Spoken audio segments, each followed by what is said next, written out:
It's time for the Phil Ferguson Show.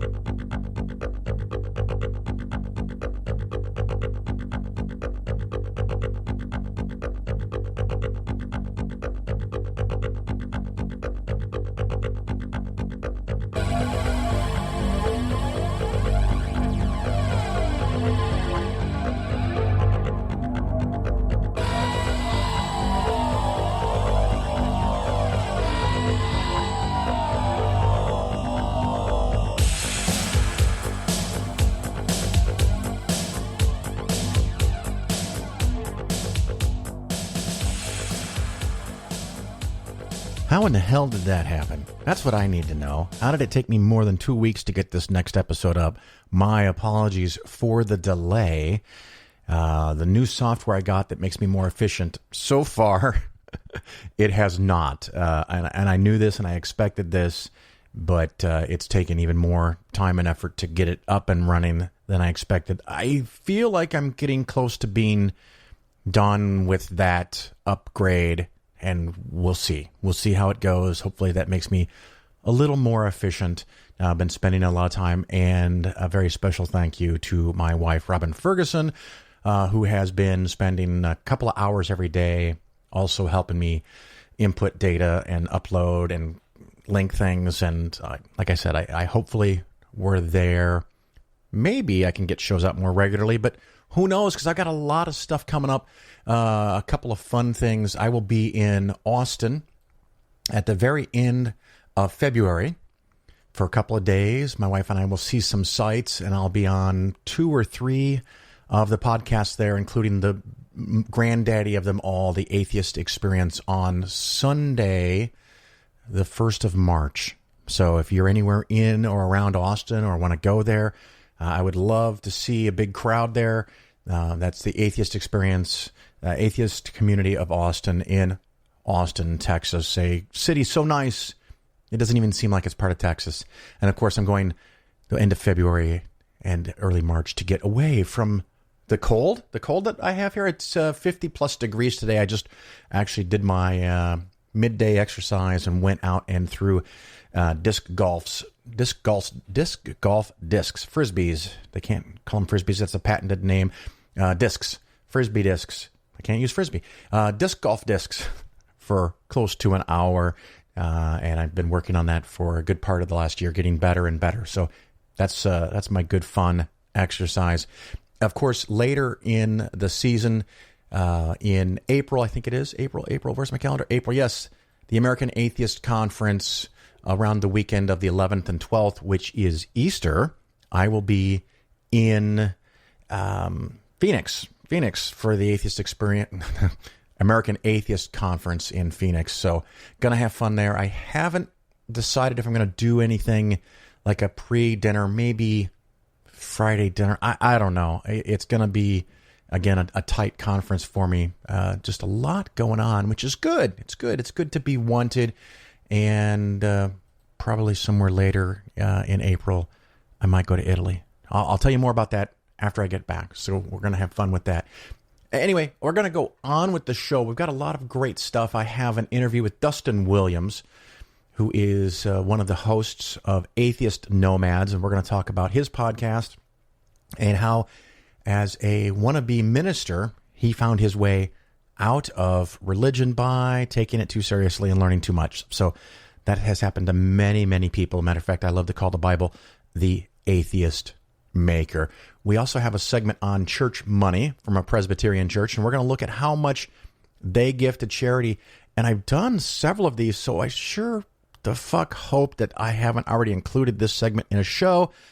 If I have, my apologies. If not, forget that I mentioned that, and you'll enjoy it. And I'm going to have a little segment on 529s. Often I will kind of, to be melodramatic, say that you should never save for your children's college investments. And honestly, that's true for a lot of people. There's always exceptions, and I'll talk about a little bit of that. But saving for college is not something I've covered for a while. My opinions generally haven't changed. Of course, like with everything, like I said, there's some exceptions, and I cover a couple of those in that segment, so you're going to like that. And so we'll just take a little fun interlude here, and we'll come back with a couple of Investing Skeptically segments and then talk to Dustin. I know that you're going to enjoy it.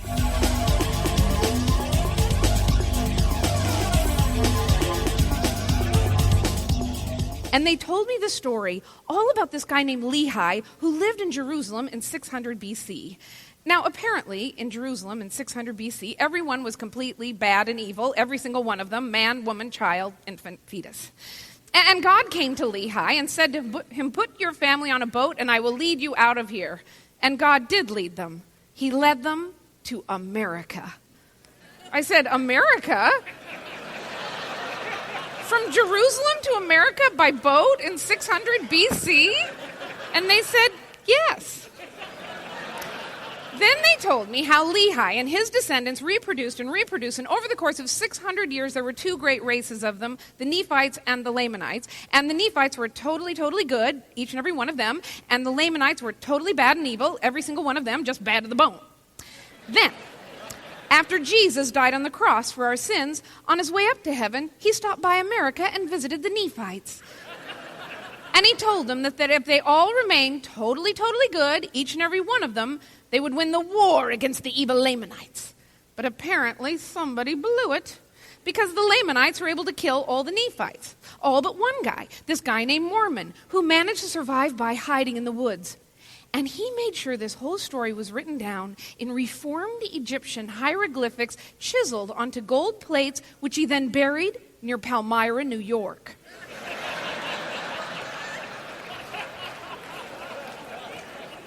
Well, I was just on the edge of my seat. I said, "What happened to the Lamanites?" And they said, "Well, they became our Native Americans here in the U.S." And I said, "So you believe the Native Americans are descended from a people who were totally evil?" And they said, "Yes." Then they told me how this guy named Joseph Smith found those buried gold plates right in his backyard. And he also found this magic stone back there that he put into his hat and then buried his face into. And this allowed him to translate the gold plates from the Reformed Egyptian into English. Well, at this point, I just wanted to give these two boys some advice about their pitch. I wanted to say, okay, don't start with this story. I mean, even the Scientologists know to start with a personality test before they start telling people all about Xenu, the evil intergalactic overlord.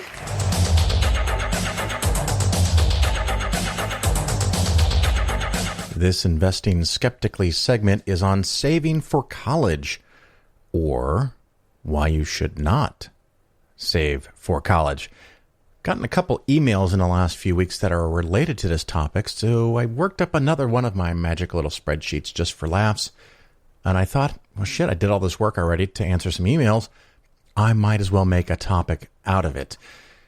One person asked me about their child going to college this coming fall, and would it make sense to put money in a 529 just to take it out? Well, actually, I kind of like that idea. Now, it depends on your state and depends on your program. Some states that have high income taxes don't charge income tax, state income tax, on the money that's put into a 529, even if it's pulled out later that year, or days or weeks later.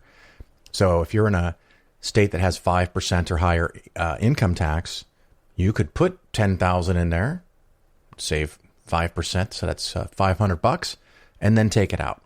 Just depends on how much hassle that is worth to you. If the college bill is $70 or $80 or $100,000 and you want to put the money in there and then pull it out, assuming you're not violating some other contribution limit, you could do that.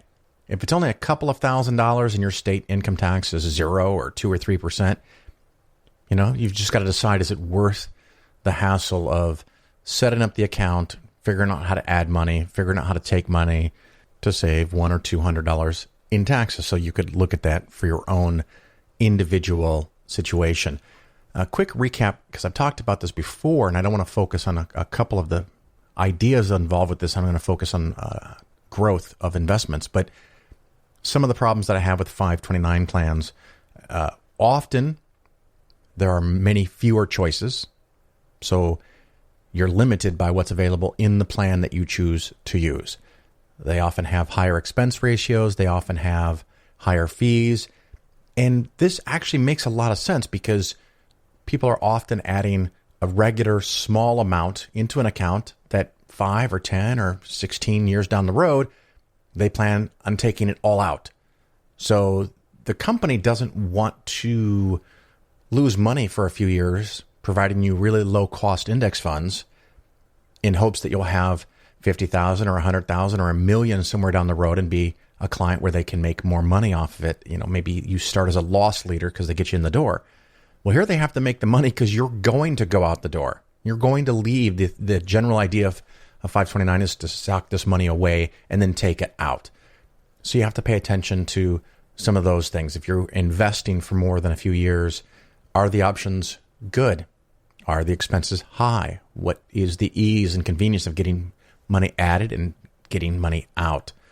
So all those things are potential problems and why a 529 might not be a good way to save money for college. Another problem that I've talked about in the past is aid, school aid. There's a form you have to fill out called the FAFSA for your kids, and that helps the government evaluate what kind of aid you're going to get from the federal government. Well, pretty much you're not going to get any.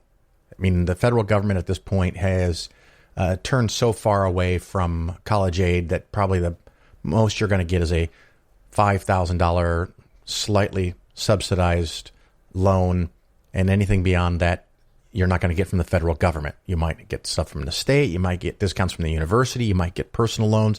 There's all kinds of other things, but as far as the federal government goes, you're not going to get much. And then that FAFSA goes to the university, and they can look at that, they will look at that in determining who to give assistance to. When looking at federal aid, money in a 529 doesn't count. But there's no law or rule preventing the college from looking at that money. I don't think there should be a rule or law because, quite honestly, if one family has socked away $100,000 for their student and the other one has managed to save nothing for the student, and you're the university, who do you help? Do you help a student that has $100,000 with their name tied to it? Or do you help a student that has no money in their name? And yeah, it's kind of a way you could look at it as you get penalized for having money. You get penalized for doing the right thing. But be aware that that's sometimes how the world works. So your student may get fewer scholarships, fewer grants, fewer aid, work opportunities because you have a big pile of money in a 529 versus having nothing in a 529.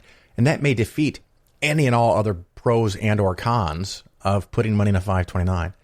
Another theoretical problem is that especially if you only have a couple of kids or one child, if they choose not to go to college, you have to take the money out of the 529 and you may pay penalties for doing so. All those things are potential problems with saving for college. So one of the things I like to do is recommend that people max out, save every penny you could for your own retirement first. Put away as much as you can. 10%, as you know, is the suck-ass minimum. That's probably not going to cut it. 15, 20, 25, 30. The more you save for yourself, the faster you can at least get to the point where you could retire. Doesn't mean you have to retire, but you could. Nothing like having a big portfolio and then having a boss yell at you and you say, I can walk. That's awesome. You don't want to be trapped to that job at some point in the future. You want to have that freedom of being rich. And for me, rich means you no longer have to work for the purpose of earning money, although you may choose to do so. So one of the other problems with saving for college that I've not touched on yet in this segment, and this is where I want to kind of dig into some math, is that you generally invest much more conservatively than you would if it's your retirement portfolio. And this came because, and hopefully they are listening, I'm not going to say who they are, but they sent me some information about TIAA-CREF. Their 529 plan uses this company to create portfolios where early on, and I'm going to start 16 years from going to college. So, your child may be 2, 3, 1, but you get the idea. It's right at the beginning. And the portfolio is mostly in stocks. It's got a little bit of bonds and some slower growing stuff. And that portfolio might make 8.5% in that first year. That's the kind of a theoretical expectation of an average return. And there almost is never, ever average returns. I'm just playing the numbers here. If you put that money into a stock index fund for your own retirement, you might theoretically make 10. 1.5% is a significant difference over time, but it gets more dramatic. The money that you're putting into the 529, you know pretty much when you are going to start spending it. Well, when I talk about maybe 20, 30, 40% in the cushion or in bonds for retirement, that is with the expectation that after you retire, you might still live 20, 30, 40 years. Well, money for college, you expect that you're going to take it out in 4 years. Maybe 6 if they go to graduate school, or 7 if they go to law school, or maybe 10 if they become a doctor. There's always exceptions to this, but most students, if they go to college at all, will go for 4 years, give or take, and you're going to take the money out. So when it gets really close to them going to college, you're generally going to end up with a very conservative portfolio, or maybe you should end up with a very conservative portfolio. And the example that someone just sent me shows that at about the time of going to school, the expected return that I calculated from this very conservative portfolio might be about 3%. Most of the money is in an annuity that might pay between 1 and 3. You've got a couple different bond funds, and then you've got a splash of stuff in the stock market. So the reason that one does this, and it's a prudent strategy overall, if you know you're going to spend the money, is that you don't want the market to go down 40% or more 1 or 2 years out from college starting. Because if you made all this effort and saved $100,000 and all of a sudden it's $50,000, well, now you can't pay the college bills. Whereas in a retirement portfolio, you can wait for that stock market to come back. If this college money is all in stocks and it falls by half, are you going to pay for college some other way and wait? Because then you can't take the money out and get the discounts, or you might have to take it out later and get penalties and taxes. So you don't want to have it all in the stock market. So this TIAA CREF, I'm guessing, I'm being generous to them, that the last year before college is going to be about a 3% return. And so what I did was I created kind of a flight path, I'll call it, where you start at 8.5%, you end at 3%. And I did this over 16 years, just arbitrarily picked 16 years. And every year the investment gets just a little bit more conservative. And every year your expected return, based on the asset classes that you have, gets just a little bit lower. And I'm looking at someone who has the ability to save $5,000 a year for their child's college education expenses. $5,000 a year over 16 years is $80,000. And this money grows reasonably at the beginning, and then much slower, smaller percentages each and every year until you get to college. My calculation, and this is crude, just to give you a ballpark, is about $123,530. So that $80,000 did grow to become $123,530. So that's nice. And that's the presentation. That's the thing that you can get. That's the thing that you can see to see how beneficial saving for college could be. And one of the problems that I often run into with any kind of demonstration is that, is this better than putting the money in a mattress or in a checking account that makes no interest? Of course it is. But do you have other options? Do you have other opportunities? If instead of saving for college, you took that $5,000 and put it in your retirement plan. Now, we can talk about IRAs and Roth IRAs and tax credits. We're going to ignore all that for now. We're just putting $5,000 in per year, assuming you're making 10. According to Wikipedia, S&P 500 over the last 48 years, the U.S. stock market, as measured by the S&P 500, has returned 10.21. So, it's probably going to be in that ballpark, maybe a little bit lower than this, but again, it's just for demonstration purposes. In this situation, because you made 10% per year, every single year, And again, this is on average. 1 year you might make 30, 1 year you might make 40. But assuming 10% per year, your $80,000 of investment turned into $197,724. So you've made more than $74,000 extra dollars just for being clever. Well, being clever and taking some risk.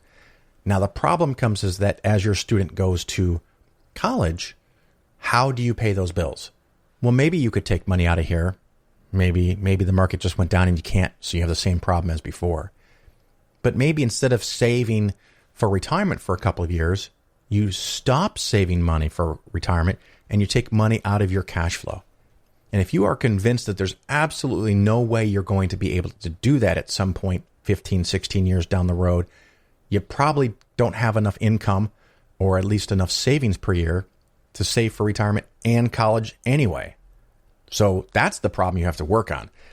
What I'm talking about is the most efficient way to use your money for your benefit in the long run. So now that you've got this $197,000, you could stop saving for retirement for a few years. And if that means you get a couple years of loans, or the student pays a little bit of money, or the student works and earns a little bit of money, those are all different options and you can choose. You could even pull out $123,000 from your investments and still have $74,000 left over. So even if you do spend every single one of these dollars for college, you're still ahead $74,000. My fantasy, my goal, my expectation is that you can pay for it mostly out of your income that's coming in, or a combination of your income, a little loan from the federal government, a little private loan, scholarships, waivers, grants, tuition. You cobble this all together. Maybe you can make it swing just by taking some money out of your current income and stop saving for retirement for 4 years. And while you're not saving for retirement, that $197,000, if you can avoid touching it, can keep growing by 10% for the next 4 years, and just adding 40% to that $200,000 is another $80,000. Whereas if it was in a 529, you pull it all out and you spend it. So you could have close to $300,000 versus not having $300,000. And maybe it doesn't work out anywhere near as well as this for you, but I think it would still be better to have the money in your name and your investments than in the 529 account. Different colleges look at all these numbers and these accounts differently, but money that's in your 401k or IRA are often assumed that only a very small percentage of that you can invest for the student, or you can spend on the student for the college bills. Whereas if it's in a 529, they might assume 100% of that is available for paying student bills, because that's what the account is for. It's not an unreasonable assumption. So on top of all the other things, it's this maximizing performance of the portfolio, of your retirement portfolio, instead of a portfolio that gets more and more and more conservative and ends up making 3 or 4% for a good part of a decade, where you can theoretically make 10% for the good part of that same decade. I hope that helps you understand a little bit of how I'm looking at it. If you have questions, of course, you can email me, phil@polarisfinancialplanning.com.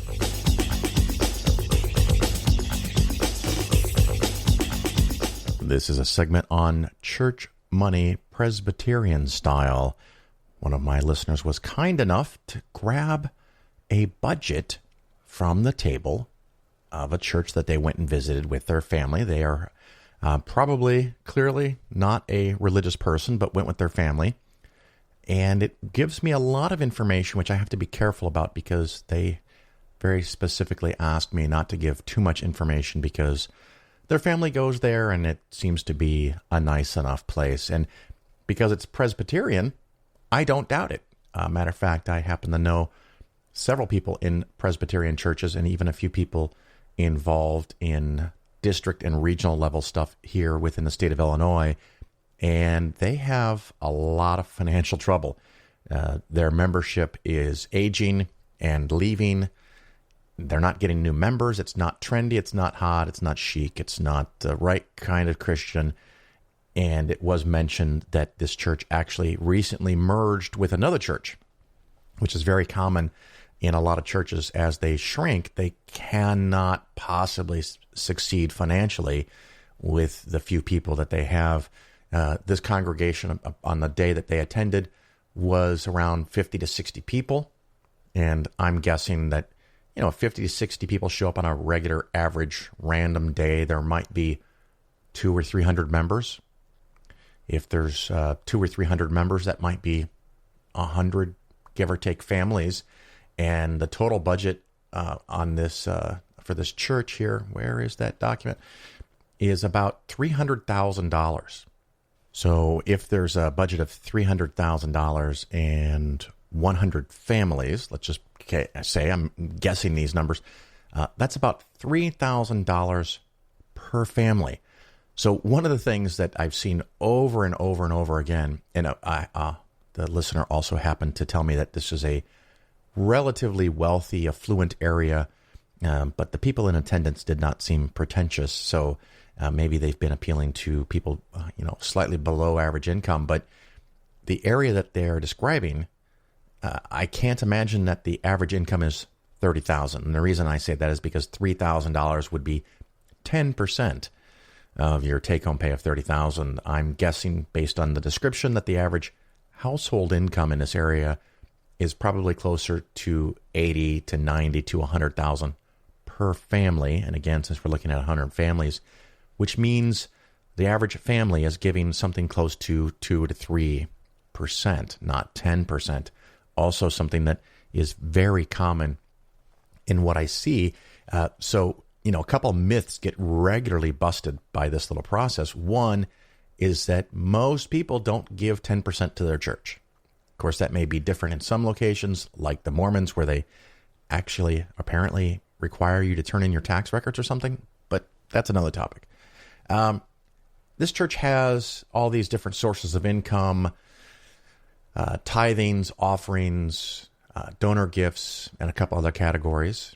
And the total income they're expecting is $239,000, while the budget is about $300,000. So they're expecting to be short. Let me get to the bottom here. They're expecting to be short about $54,000. That's a pretty big short out of a $300,000, $290,000 budget. So they walk forward in faith, I guess.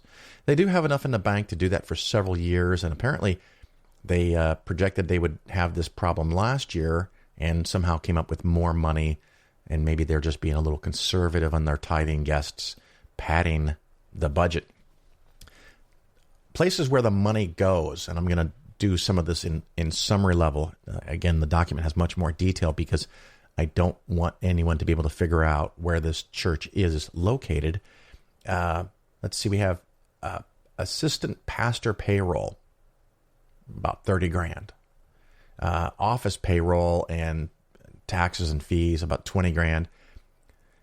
Pastor payroll, this is nice. This is juicy. Total pastor payroll, about $115,000. That's not bad.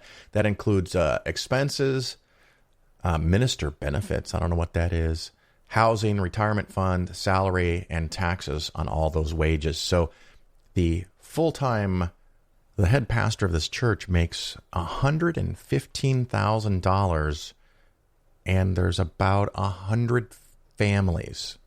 So you can figure out pretty quickly that, I've got to wonder, what does one do to earn $115,000? That sounds pretty sexy. Let's see, we've got other administrative costs, payroll, processing, pulpit supplies, worker compensation benefits. We also have building and ground expenses. They have building improvement, organ install, some kind of fee for maintaining or repairing the organ, building inspection, maintenance, supplies, utilities, all the different utilities. All the building expenses are about $66,000. So it's very expensive to maintain a building for any business, whether you're a for-profit or not for-profit. Corporate expenses, and I'm guessing that based on the descriptions here, these are all the fees and costs that they have to pay upstream to the mothership. So any church that's part of a group of churches or a specific denomination often has a governing body that they have to give money to. That's about $12,000. And then they have other expenses, which postage, office supplies, miscellaneous telephone, internet, stuff like that, about $20,000. Ministry, that might be outreach. No, educational ministry for in the church, book table stuff, new movers invites. So I guess this is some kind of documents that probably they send out to people that are new to the area. They do have $1,000 scholarship. That's nice. Someone probably gets a benefit from that. Different subscriptions, web services, flyers, pamphlets. Okay, not really helping the poor or the public. Other ministry services, audiovisual equipment, et cetera, et cetera. So all of those ministry/outreach expenses is about another $16,000. And for a handful of different various missions around the world, they're sending $10,000.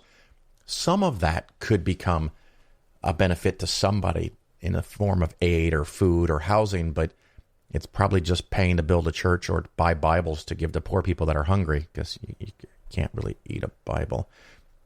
And a couple other miscellaneous expenses that I don't want to get too much in the detail of. But if I'm being generous, I think the amount of money that is going for public good that's detailed in this budget is $3,000. That does get crazy. $6,000 out of a $300,000 budget. So that's 3 to 6%. No, I'm sorry. That's 1 to 2%. 1 or 2% of this budget actually does any good for the community. So when people give to a church, they often think that they're giving to support the good works and the charities of this organization. And clearly in this case, 98 to 99% of the money goes to funding the organization itself. So it's basically a club membership. And you have an administrator to run the club, to run the building, to take care of things, to come and help out individual members in their times of need, which may have value in and of itself, but you're paying for a club membership is basically what this is. You're not feeding the poor. You're not helping the homeless. You're really not doing any benefit for the community at large. This money would be far, far better spent if we're concerned about helping others in other charitable causes. And this is one of the reasons I think that churches don't want to have to publish or file 501c3 documents like every other charity does, because I'm actually surprised, and churches do this all the time because they're so caught up in their own stuff that they don't realize, at least to me, they don't realize how incredibly stupid this looks, or that, of course, they don't realize someone's going to pick one up off the table by the front door. But absolutely staggering. They bring in $300,000. 1/3 of that, more than a third, 35, 40% goes to paying one person. And they're not making a fortune, mind you, in the community that they live in. $115,000 is not crazy high. And again, that's not their wages. That's the total expenses, workman's comp, unemployment insurance, FICA, stuff like that. So the take-home pay for the pastor might only be $60,000, $70,000, $75,000. So it's not a crazy amount of money, but the staff expenses and the building expenses almost always eat up the vast majority of the money. A little bit else goes here and there. But again, if I'm being generous, 1 to 2% of their budget is actually going to help someone who's not a member. So yay for you. You've done next to nothing. So when your friends tell you that their church helps the poor, or that they're giving money to a church helps the poor, ask them for financial documents. Ask them to back that up. Just like a lot of good-meaning charities and clubs and service organizations help out the Salvation Army. I don't have the mathematical details behind them, but I bet it's something like this, where almost all the money raised in those damn red kettles goes to paying for church operations. Very little of what they raise goes to helping kids for Christmas. Now, some of it does, and kids are helped, but it could be wildly more efficient. And I would love to see some documents from them. But this is the episode on church money. If you happen to be in a church, whether it's to vote, which is an unfortunate reality that we live in, or for a funeral, or for a wedding, or because someone in your family just freaking insisted that you had to go, look around on the tables. Often they have some documents for the members, and sometimes they'll tell new people, hey, grab one, see all the good stuff that we're doing, without realizing that the math itself shows that they're doing very little to help anyone other than the members of that particular club. So I'm going to wrap it up, and we'll go on to some more fun stuff.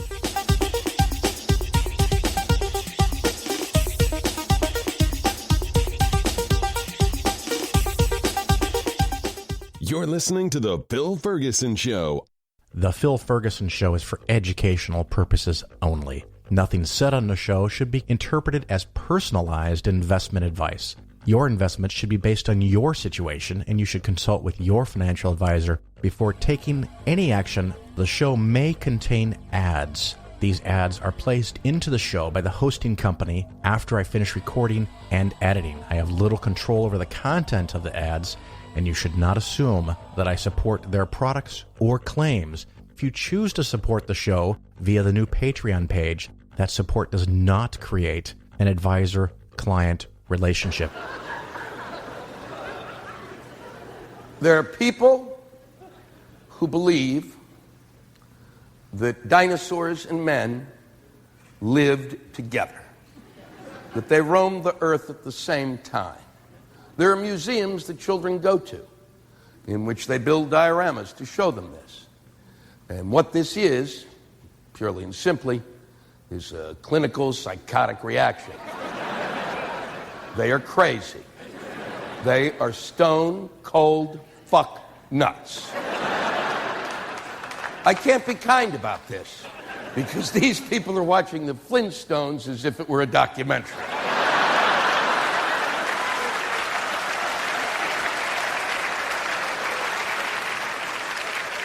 Now, there is a big difference between the Old Testament and the New Testament, and that is the New Testament God is really kind of a great guy. He is, especially when you compare him to the Old Testament God, who is a prick.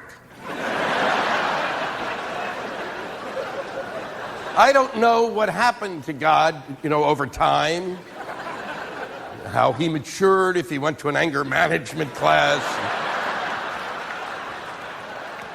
Or maybe just the birth of a son calmed him down.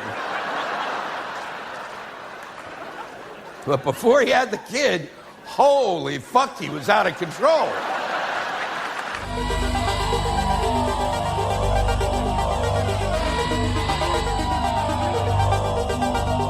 Welcome back, everybody. It's time for the interview, and now I have with me Dustin Williams, who is one of the hosts of the Atheist Nomads podcast. He is also a former theology student and was raised as a Seventh-day Adventist, which may provide us with some fun stories. How are you today, sir? I am doing great. How about you? I am good. And pre-show, we're just going to jump right into this. Pre-show, you were talking about wacky shit when you were a kid. Hit me. What do you got going on? All right. Okay, so if we want to go back there. Yeah. So I was a fifth-generation Seventh-day Adventist. Like the, great disappointment was 1844. The church officially incorporated in 1863. It was the 1880s that they got my great-great-grandfather to join the church. So pretty early into the movement. Yeah. And what's funny is following that family line back, they were Baptists in the 1600s in England. So being early adopters of strange religious movements was something that apparently has run in my family for a long time. I thought maybe you were going to say that's 400 years of documented bat chittery, but you didn't go there.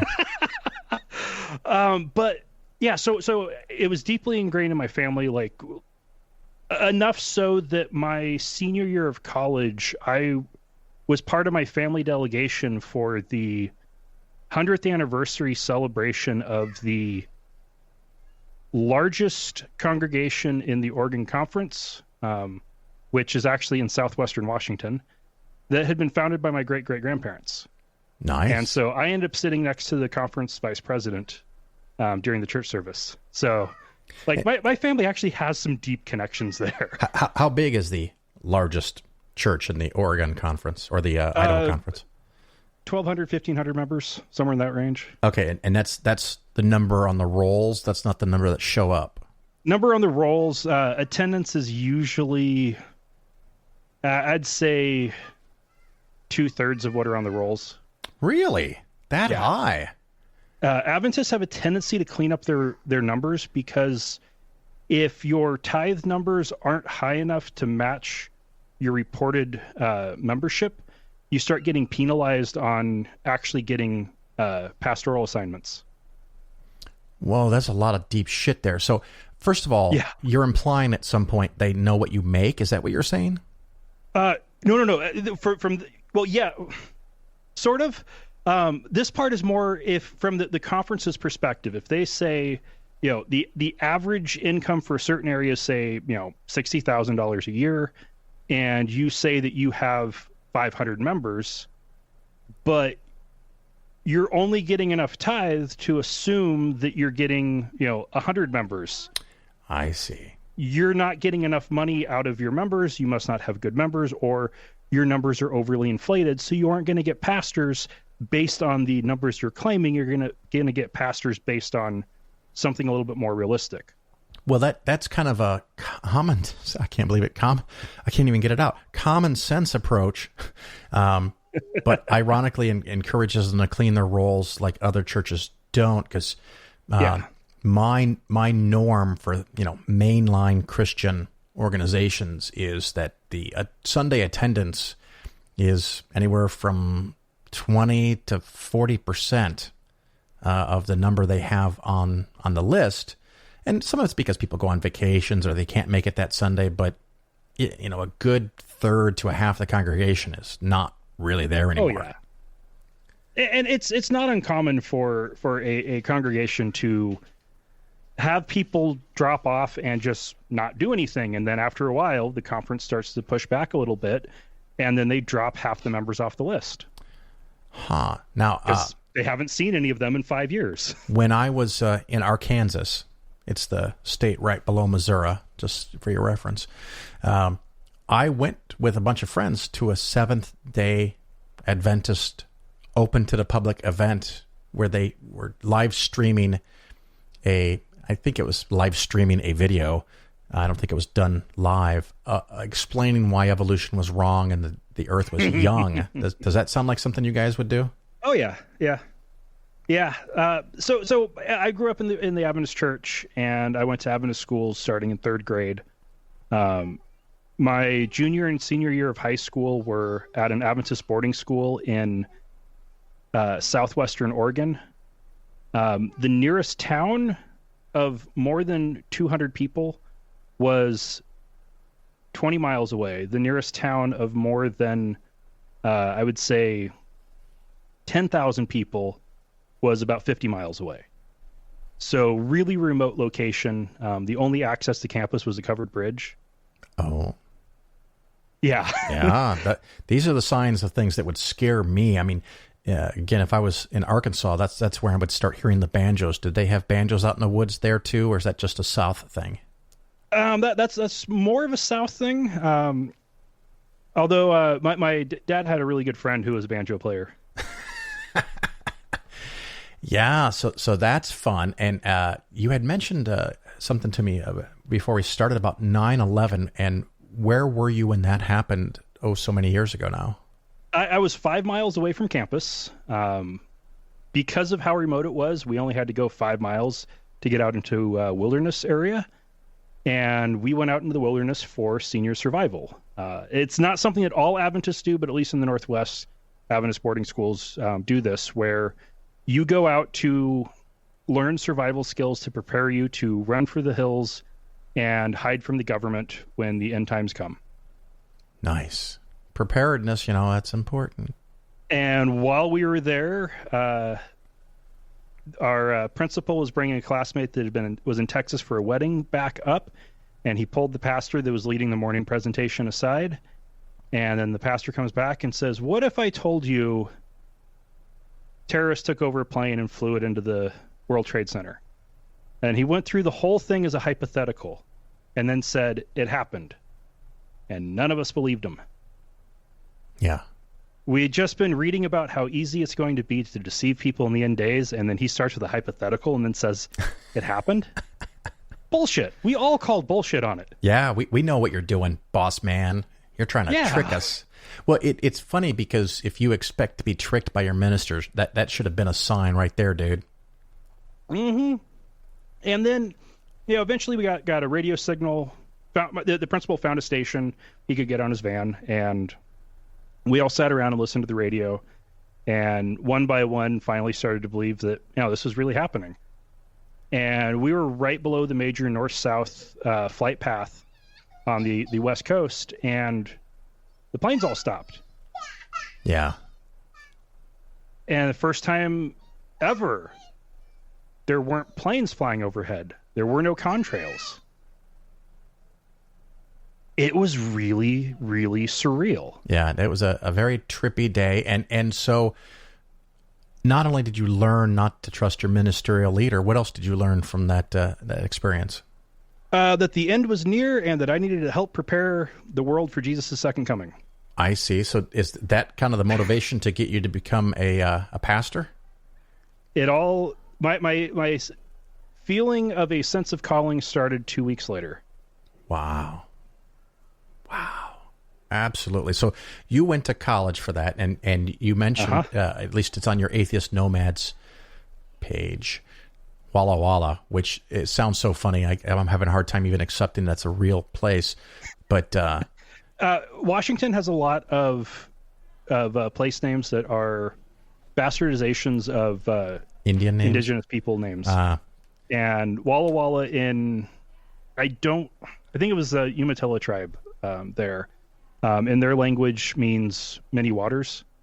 Walla just means water, and they do plural by repeating the word. Walla Walla. Yeah. That's a lot of water. So, and it's between the Columbia River, Snake River, and not too far from the Yakima River. And the Walla Walla River runs right through. So there's rivers literally everywhere. It's a very arid area, but yet we have Walla Walla has some of the worst fog you will find anywhere in the wintertime because there is just so much water around. Right. And so, I went to college in Walla Walla. I actually made the mistake of turning down an Air Force ROTC scholarship to study theology. Huh. And I went through the theology program, and by the end of my first year, I was having serious doubts about what it was I was studying and preparing to teach. Was there anything specific in there that really got stuck in your craw? What was it, or is it just in general? That one started. It ended there ended up being three major themes that kept coming back over and over again. That one was on the origins theme, with the age of the universe. Yeah.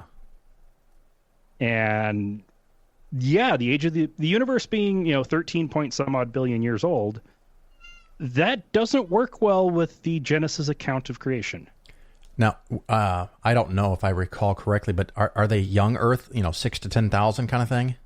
Yep. Yeah, that's what I thought from my one adventure in one of their buildings, and I'll never go back. But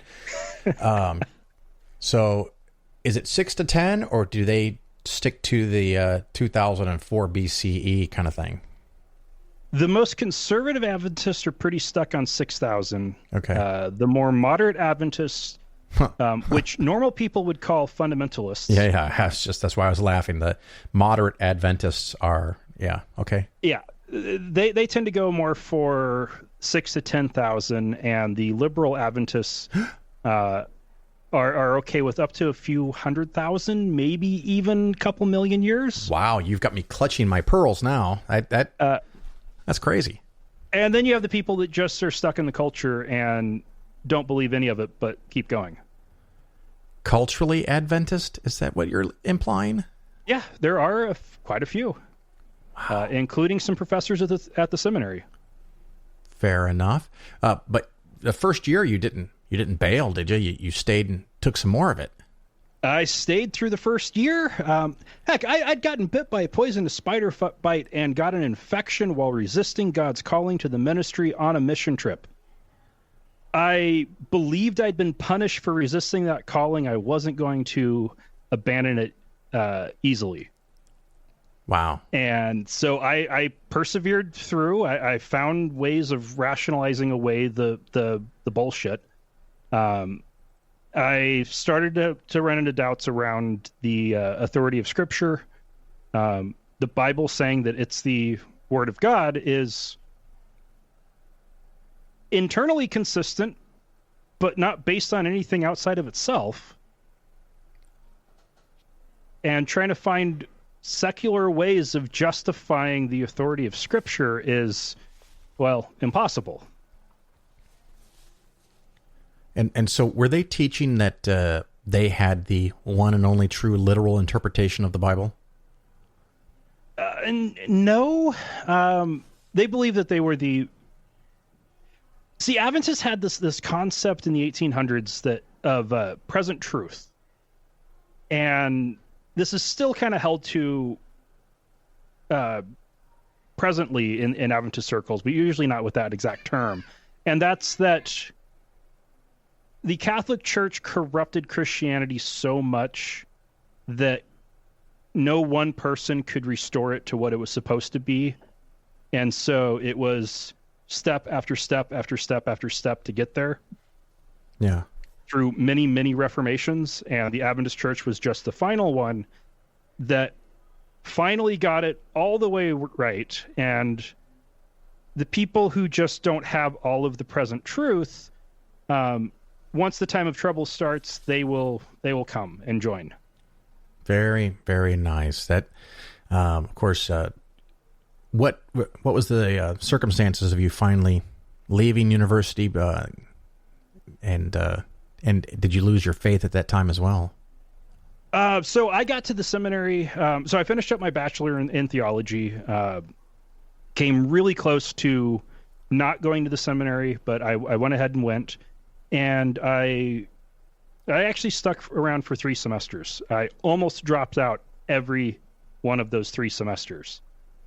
And it was finally that last semester, it was the summer. I took 1 intensive class and then hopped on a plane to Jordan for an archaeological dig. Spent 6 weeks there. And then I flew down to southern Mexico for 3 weeks to do an evangelistic series. And it was canned messages that the laptop they provided had English on the laptop and the projector had Spanish. Huh. So it was some slick software, but you couldn't deviate from the supplied notes. And I had a translator assigned to me, and I started preaching, and I got 4 sermons in, and not only did I not believe a single word that came out of my mouth, any of those 4 sermons, I also wasn't convinced by any of it. And I called it quits and walked away. And how did that affect family and social life? Well, my social life was dead. I was a student, and I was attending a school in Michigan, and I packed up and moved back across the country to Oregon. I ended up settling in Tacoma initially, and up in the Seattle area in Washington, and had to start over brand new socially. As far as my family goes, I was the last out of my siblings and I was the last one in the church. So my parents and extended family were already knew how to handle that. I see. So is a generational thing, or are parents, aunts, and uncles and grandparents all in, and everyone your age is out? Pretty much. Yeah. Yeah, extended family. There's as far as my generation goes, maybe 10% are still in the church,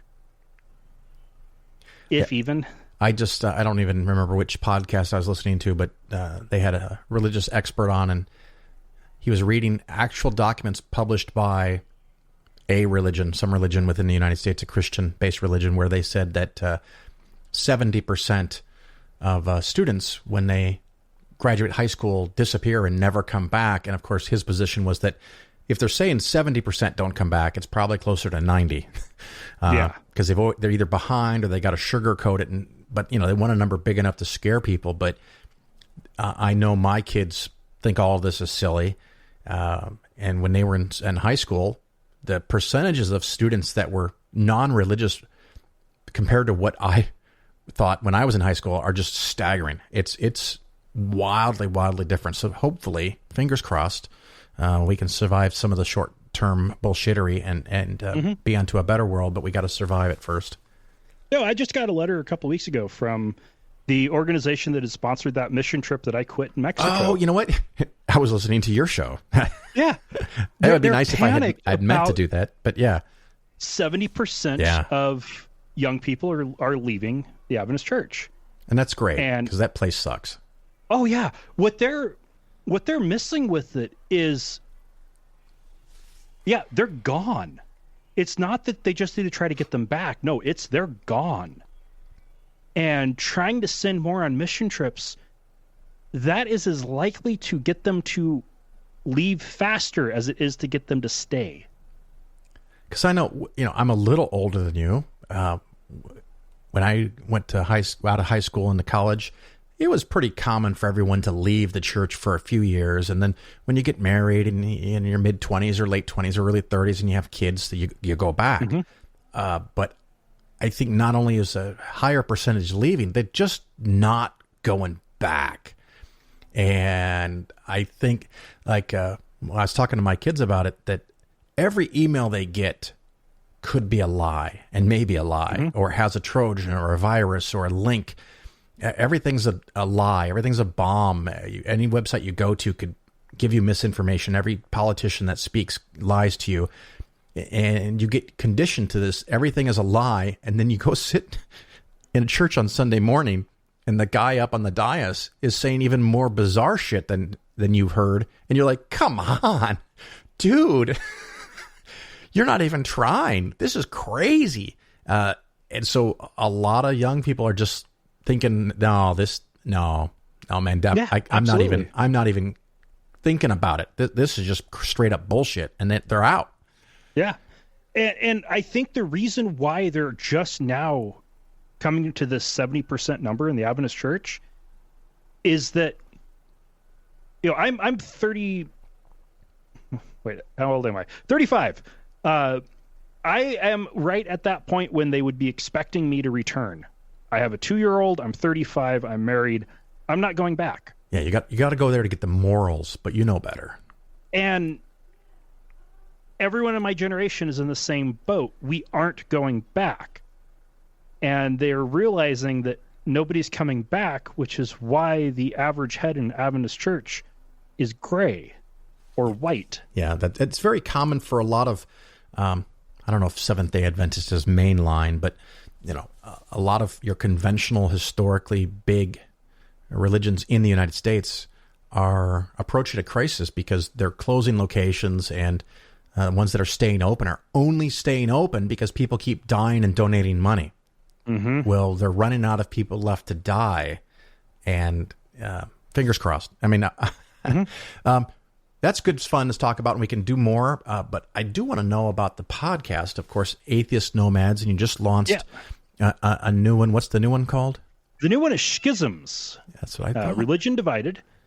It is a history podcast covering divisions in religion throughout history. Nice. So it's kind of in the same style as the Revolutions podcast, which I am a huge fan of. And so I'm starting off on the schism in the late 5th century that happened in Christianity, which most people don't know happened. But that's why the Coptic and Ethiopian churches are so different than even Eastern Orthodox Christianity. let alone different from Roman Catholicism or the Protestant or Protestants. And so I'm going through that, but to get there, I have to cover a lot of history on the Hellenistic world and the Roman Empire. And then I'll have to cover quite a bit on the split in the Roman Empire, because that's absolutely critical to what happened. And there's just all these different angles, because none of it happens in a vacuum. There is no theology without culture, and there is no culture without geopolitics. Are you saying that Christianity has not been the same exact way for 2,020 years? Oh, absolutely not. And to think that the first major permanent division in the Christian church was whether or not Jesus Christ had a fused human and divine nature, or separate human and divine natures existing in him at the same time, that was critical enough to do it? Bullshit. It was a power struggle between the two popes. Because didn't we at one point have several popes, and they finally resolved one true pope, at least as far as Catholics are concerned, and everyone else became anti-pope? Is that right? You're thinking more around the 19th century time period. There were the Pope and the two anti-popes.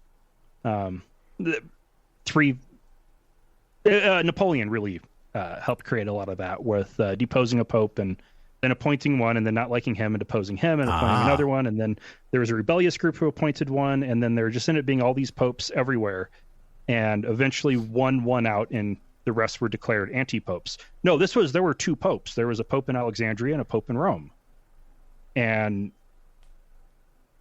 one took the church that followed him one way, and the other took the church that stuck with him the other way, over what on paper looks like a really minuscule theological distinction. In practicality, the Western Empire was dissolving. Of course they'd want to move the dominant power in the church away from Rome. Yeah. There's obvious geopolitical angles there. And it's just absolutely, it's a lot of fun to dig into all of it. Absolutely. And of course, more than once throughout history, people who are seeking power have used religion for their own personal gain and benefit. And, religion is a tool. They may or may not actually believe it, but as long as it helps them accomplish their goals, they're good with it.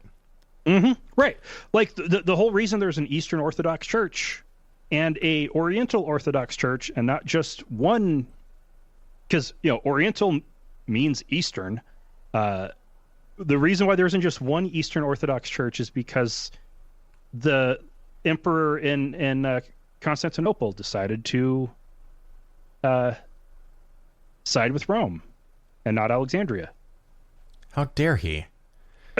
Well, and of course, the Methodist Church, I think, is either about or just split between rational, dare I think it, moderate Christians to some more of the anti-gay factions that are more in Africa. Yeah, they are actively in the process of a schismatic event, which is something that is more the topic of my main podcast, Atheist Nomads, which covers news and current events primarily, as opposed to the old podcast, which is looking at settled history. Yeah. So tell us about Atheist Nomads, and it's been going for a few years. How did that get started, and what do you cover? What should my listeners go and look for? It all started with Wesley Benetti, who I'd been doing some blogging with, and I started it in 2012. We were filling a void that had been created by the Chariots of Iron podcast prior to that stopping. Right. And Wesley and I did the show for about 200 episodes. My wife, Lauren, who our relationship is newer than the podcast is. She started getting more involved, and Wesley left the show after around 200 episodes, and we're now at around 340 or so. Yeah. It's been going a long time, and we cover news, current events. We look at church-state separation issues. We try to keep out of the really petty but funny stuff and focus more on issues that actually matter as far as institutions doing bad things and government meddling in religion, or religion meddling in government. Yeah. We try to avoid just a crazy religious person did something crazy. Not that, yeah, it's good that there are shows that do that, because it can provide some comedic relief. Yeah, because you don't have so much of a Florida man. You have more like a politician. Right. Did this, or a city council did that, or the U.S. government, the Secretary of State is promoting religion on the webpage. It seems like it just is an endless list of slights and attempts. Religion cannot help itself. Absolutely. It must try to spread, because I don't think it can stand on its own two legs. It can't stand by its own merits. It is compelled to trick people and coerce people in, because otherwise it would fail. A church that is not growing will die. Well, it's like there are certain fundamental requirements that a religion must have. And one of my perfect examples, early in the United States, there was a branch of religion, Christianity, I think, called the Shakers, which you may have heard of. Allegedly invented the broom, by the way.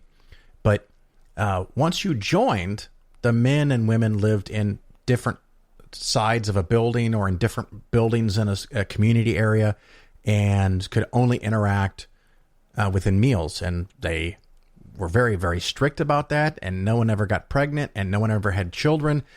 And so the only way to get members was to bring in new people. And without that factor of having people born into the religion, it went kaput. It snuffed out. The evolution of religions, that was a dead end branch of a tree limb, and that's fascinating that it can be kind of related that way. But religions that have a lot of offspring tend to stay around a little longer. And Mormonism is still an incredibly small percent of the U.S. population, but they have a lot of kids.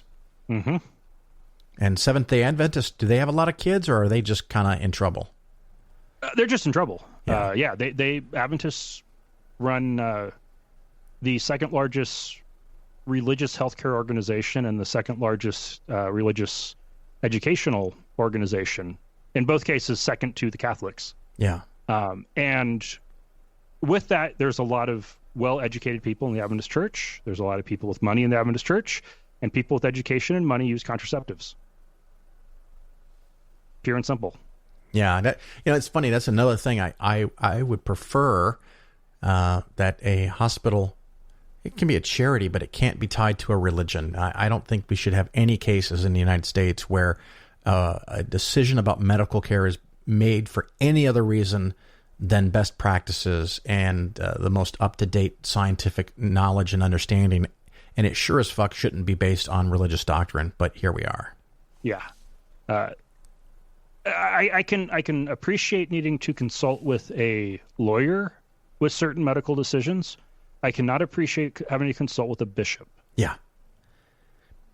Or you have a nurse or a doctor or a nurse practitioner says, "Oh, we don't do that because that goes against the religion of the organization," and you're like, "Get me the fuck out of here now!" Because I've even seen relatives where the minister or the priest comes in and just assumes that you're religious and you want to talk to them. But I've also seen a few experiences where the family, and it's even more awesome when the person in the hospital bed is like, "Get the fuck out of here. I've dealt with your bullshit my entire life. I don't want to hear it in the last few days that I've got to live. Get the fuck out." And wow, that's powerful stuff. But who knows? They, like I said, they got to be everywhere because they got bills to pay. Yeah. So what has Atheist Nomads had on recently? What's some fresh hot topics that we should go listen to? Well, one recent one that has been slowed down by the launch of Schisms is a recurring segment called Dustin Off the Degree, where I put my theology degree to use. And having covered all kinds of topics about Adventist and general Christian theology, I'm doing a series on the largest religious organizations in the world. Nice. Because that covers... That's a different list than just the largest religions in the world. And so, like, this next one, which will be coming out in the next week or two, is going to be on the Shinto religion of Japan. Yep. They claim 80% of the Japanese population. So they're a very large religious organization. One that'll be coming up soon is the state religion of North Korea. Because, again, when you can claim a whole country, you have a lot more members than, say, the Baptist Church. Right. And so this is kind of a fun way of getting the kind of a high-level overview along those lines. But we've done other ones. The Schisms podcast came out of a series I did based on a listener question about the Russian Orthodox Church. And I just started digging into the history, and oh man, it was just fun. But yeah, we do interviews on occasion. We had a recent one. Actually, the one coming out this week is with the Iowa State Director for American Atheists, who is right in the middle of the Iowa caucuses right now. That'll be coming out Thursday.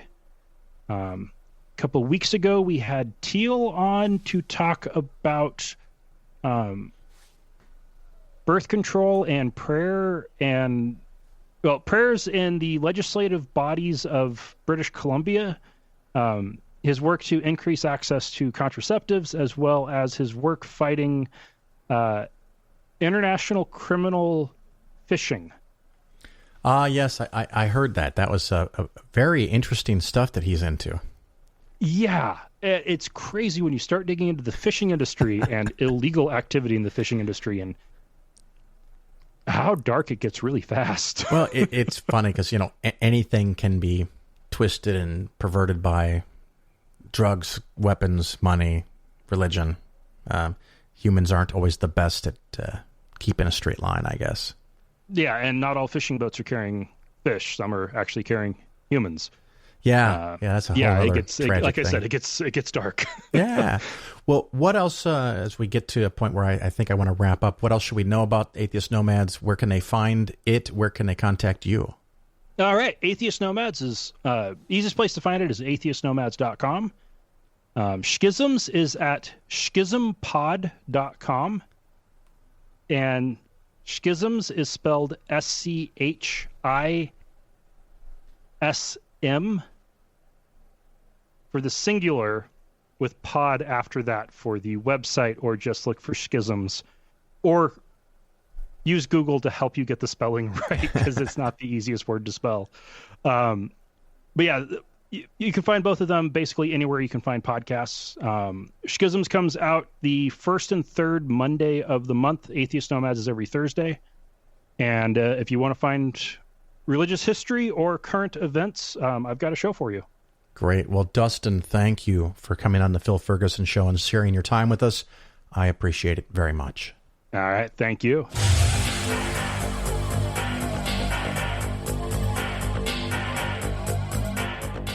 You're listening to The Bill Ferguson Show. I am so delighted you're still here. You've made it almost through the entire podcast. We're just going to wrap up here. A couple of things. I have some reviews on iTunes that I don't think I've read. So hopefully these are new to you as listeners. One from Zen Route, informative and entertaining, highly recommended. Another one by Dodgy C, a no-nonsense approach to the good life. Nice and short, sweet, to the point, and most importantly, 5-star reviews.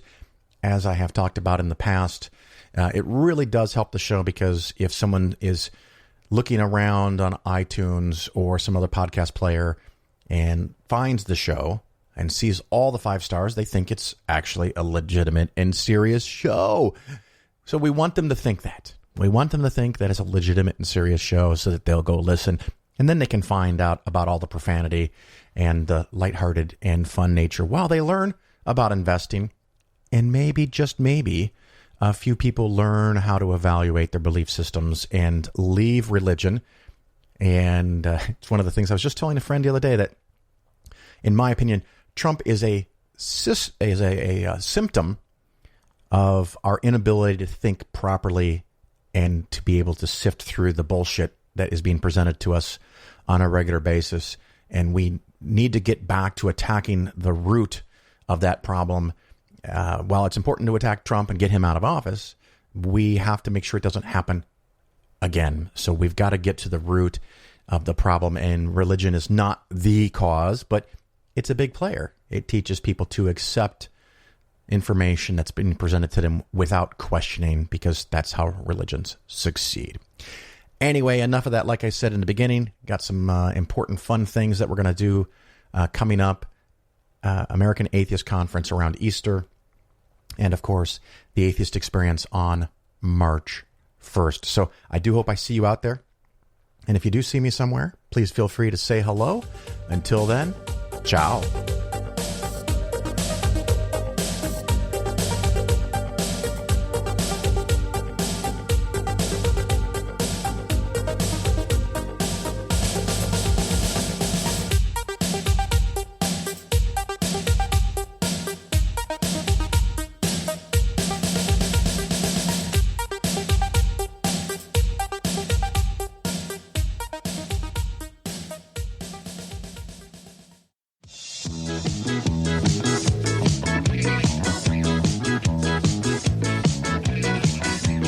Jesus is a friend of mine. Jesus is my friend.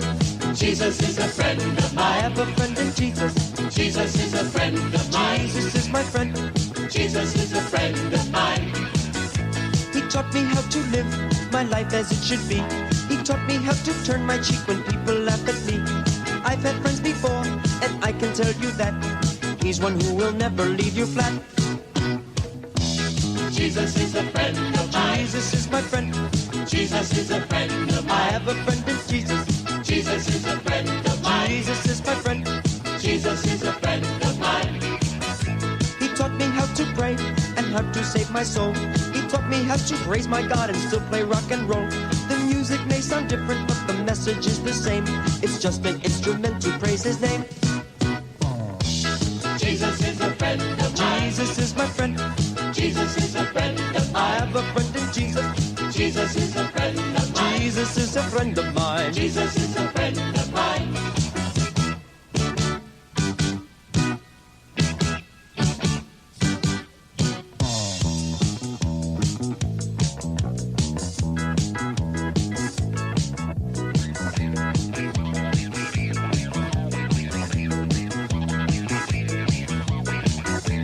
Jesus is a friend of mine. Jesus is a friend of mine. Once I tried to run and hide, but Jesus came and found me and he touched me down inside. He is like a Mountie, he always gets his man, and he'll zap you any way he can. Zap. Jesus is a friend of mine. Jesus is my friend. Jesus is a friend of mine. I have a friend in Jesus. Jesus is a friend of mine. Jesus is my friend. Jesus is a friend of mine. He loves me when I'm right. He loves me when I'm wrong. He loves me when I waste my time by writing silly songs. He loves me when I'm quiet and I have nothing to say. He'll love me when I'm perfect if I ever get that way. Jesus is a friend of mine. Jesus is my friend. Jesus is a friend of mine. I have a friend in Jesus. Jesus is a friend